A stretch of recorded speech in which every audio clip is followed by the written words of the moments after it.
Hey guys, for today's video, I'll teach you how to raise your Snap score.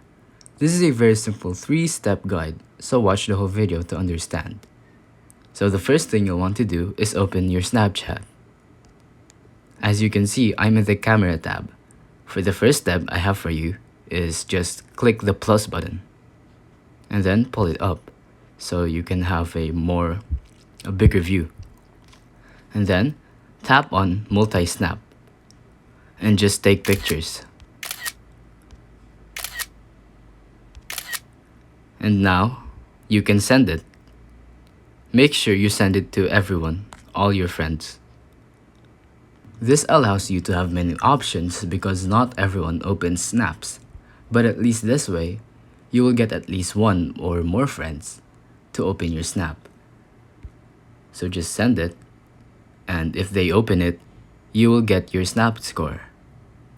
Another way is going to the Friends tab and watching their stories, or going to your quick add and adding everyone here so you can have more friends to send your snaps, and that will increase your snap score. If you think this video is helpful, please consider liking, subscribing, and hitting the notification bell.